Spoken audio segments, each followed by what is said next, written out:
All right, guys. Today we're going to be taking a look at Ethan's 165-pound snatch attempt. This was a miss. We're going to take a look and see if we can figure out what happened. Let's start that over. Lagging a little bit.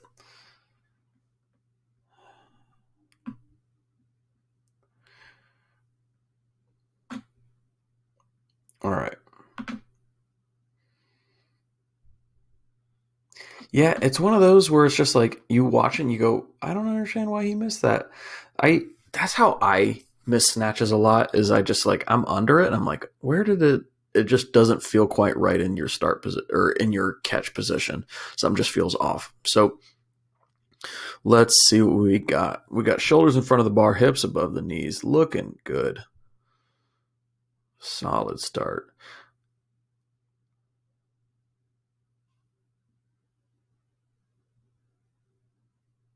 I'd like to see him maybe start to get his knees back a little bit sooner, but he does get them back and out of the way, which is good. Now, here he's kind of reverting back to some old habits.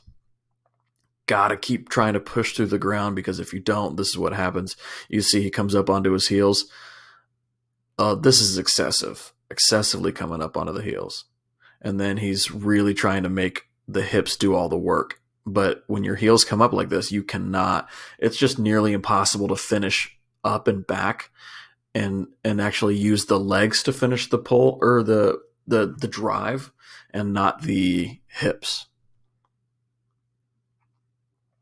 And then anytime I've also noticed this, anytime somebody ends up on their toes a lot in their pull, they also tend to land very toe dominant in their squat. And so their body weight, you can kind of see his body weight is shifted onto his toes and he needs to sit back onto his hips. But when he does, that bar is just not in the right spot. And so he dumps it.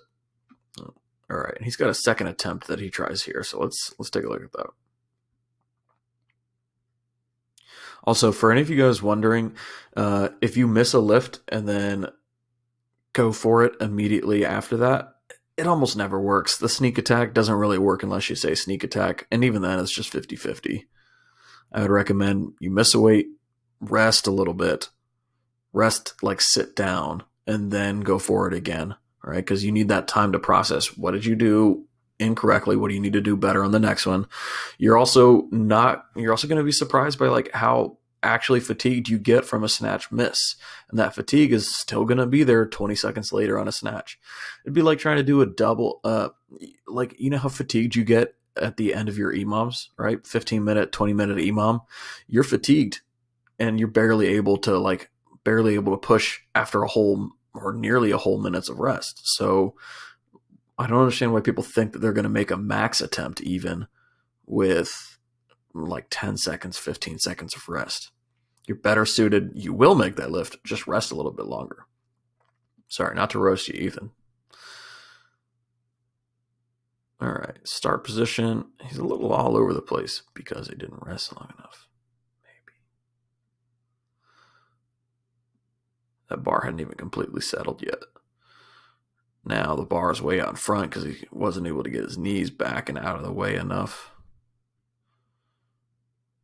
This one, okay, so this one actually was better. Well, not really. I thought there for a second. I was talking about the heels.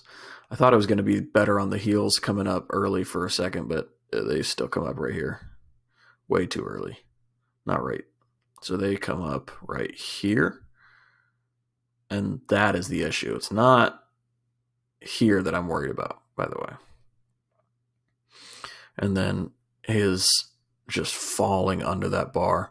Everything is so far forward onto his toes. Like his knees are like 6 inches in front of his toes, which isn't really it's not an injury issue that I'm worried about there. I know some people complain about that, but it's balance. He's just off balance. There's no way he's going to be able to stabilize that.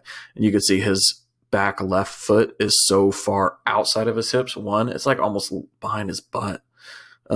Just it's going to be impossible to balance and stabilize to stand up. So moral of the story here, take your rest in between missed attempts like you would a make, right? And then the other big thing is got to keep your feet flat so you can push through the ground for the entire extension and not try and make the hips do the work instead of the legs. That would be the biggest thing. And then when you land under the bar, punch yourself under the bar, stomp yourself under the bar with the whole foot and not toe heel.